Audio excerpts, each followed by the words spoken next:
Good morning, good evening, good afternoon, students. How are you all? Wish you a very, very happy World English Day today. 23rd April is celebrated as World English Day. Why? Do you all know why?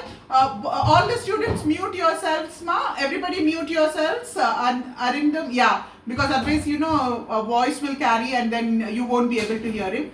April 23rd is celebrated all over the world as World English Day for one very, very important reason, and that's because it is the birth anniversary, death anniversary of one of the greatest writers, dramatists, poet of English literature, namely William Shakespeare. Both his birth anniversary and death anniversary fall in the month of April, and the dates are not clear. So that's why they have zeroed in on April 23rd to celebrate both his birth and death anniversary. So today just go and of course now there won't be any celebration, but had it been normal times, if you had just gone Google search Stratford-on-Avon or the Globe Theatre, there would have been beautiful plays put up today, and there would have been a lot of people visiting his where he is buried, and it would have been a beautiful, but now everything is under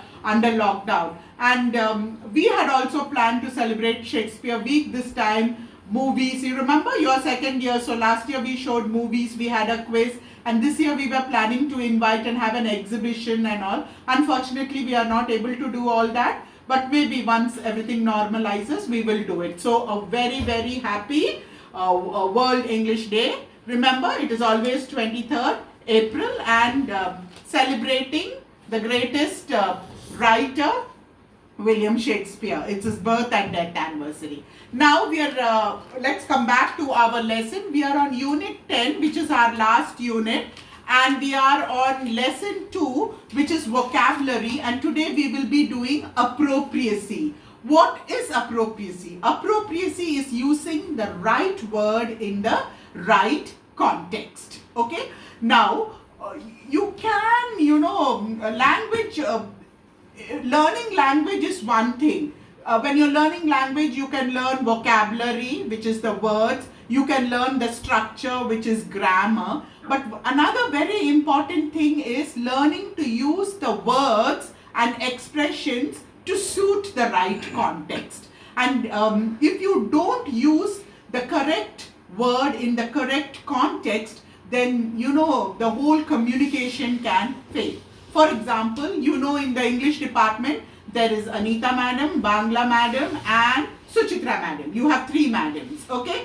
But when you come into the room and you say, "Good afternoon, sir," how does it sound? Is it appropriate? It is not. It is not. We are 3 ladies, so what should you say? "Good afternoon, ma'am." Okay. Similarly, your academic coordinator. Everybody knows your academic coordinator. Who's your academic coordinator? Chinababu sir. Can you go and say "Good morning, madam" to him? You cannot. Okay. So that is appropriacy. You need to use the right word in the right context. Okay. So learning what to say when and how it is an important aspect of language learning, and appropriacy also refers to using the right word in the natural and acceptable situation. Okay. For example, you have learned "many happy returns of the day," okay, as a greeting. All of us know "many happy returns of the day." Now, what is the appropriate usage of this greeting? You do it for a birthday, right? You can't go to somebody's wedding and say "many happy returns of the day." Can you do that? When so you mean you're wishing that he gets married every year. Is that it? Okay, do you understand what I'm trying to say? So using the right word, the right vocabulary in the right context is very, very important. Now, that's one aspect of appropriacy. The other aspect is formal and informal usage of the vocabulary. Okay, so we can use informal language when we are communicating with people whom we have very close relationship to. Okay, for example, Bangla ma'am, Suchitra ma'am and me, we have been friends for, let's say, 20 years, me and Bangla ma'am, 10 years now, me and us and Suchitra ma'am. So we have this close bond. So we can say hi, this thing. In your class, you can do all that. We tend to take this. But then we can't do that with the principal because she's not very close to us. Do you understand? Okay, with our family members, with the children, those close relationship, you can use informal language. But you use formal language with people whom you don't have that closer relationship to. For example, in a professional context, with colleagues, with boss, okay? You can see, for example, between students and teachers, you can say good morning madam, you can also say hello madam. It doesn't matter because you've living with us for 3 years. Hello madam there doesn't become inappropriate in our what you call environment of seeing each other every day for 3 years. Okay, it is not disrespectful. But the right usage would, in a classroom context, it would be good morning madam. But maybe in the corridor, hi ma'am, hello ma'am is also okay. But then don't overdo that. Okay. So the level of formality is one aspect of appropriacy of the language. And the other thing is gender, fairness and inclusivity. That's very, very important. Everybody is gender conscious these days. Everybody is conscious about inclusivity and fairness. So for example, you see boards, no? When a GHMC is doing work, you see boards like men at work. What does it mean? Only men work? There are so many women also who work with the GHMC and are working there. So maybe for gender fairness and for inclusivity, we can use things like work in progress or workers ahead. So it includes both men and women. Okay? Now for example, look at this. If a student works hard, he will succeed. You generalize it because we lived in a patriarchal society which was male dominated, and languages also appropriated those things.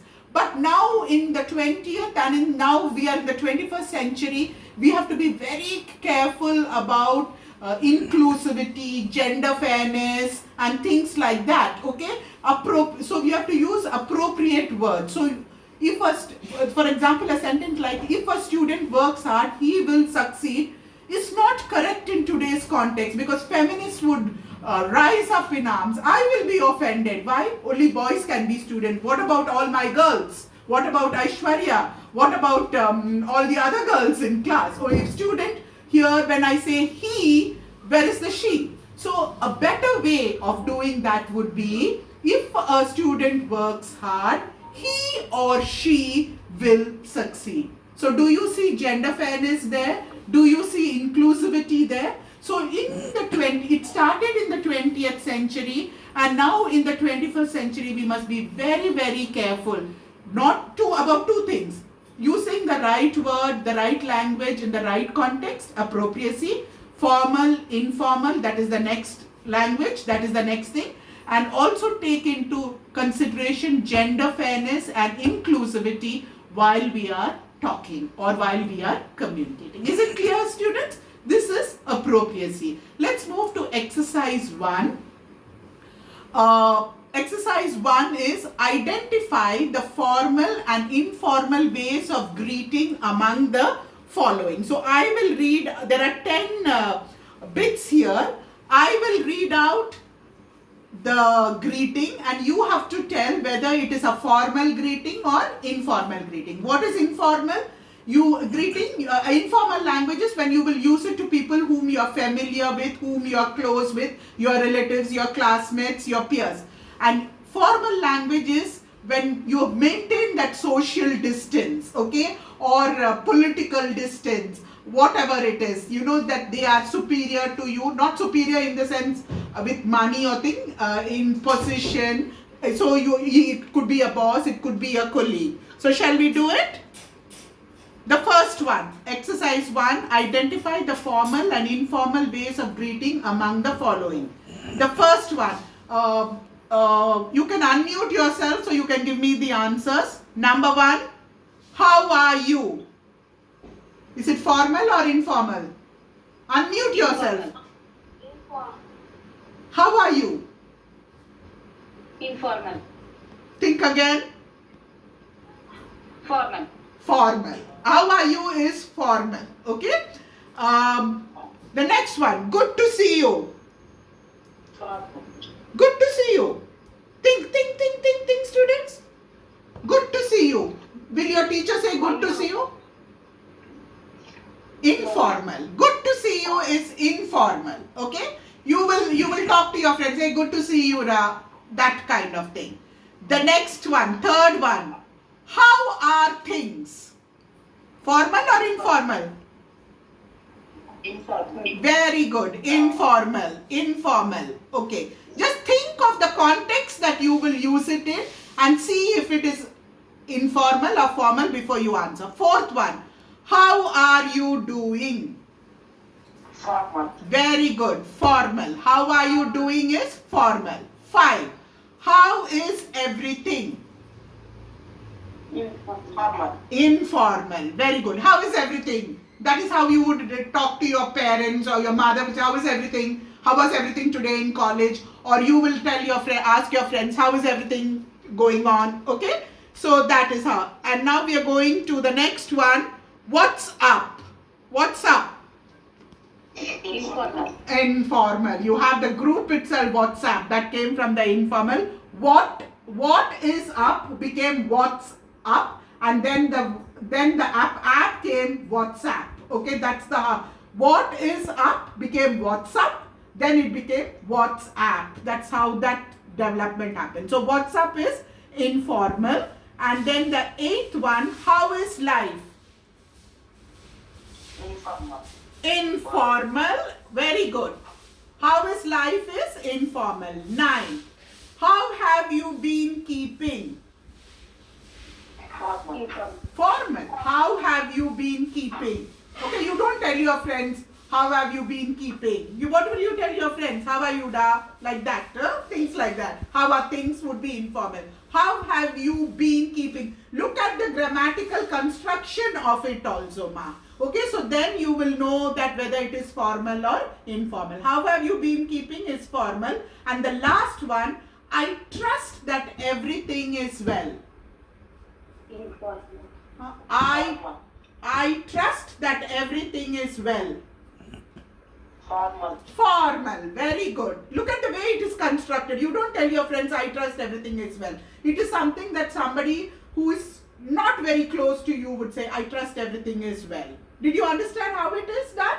So these were 10. You will get some of them for your exam. And now we will move to exercise 2.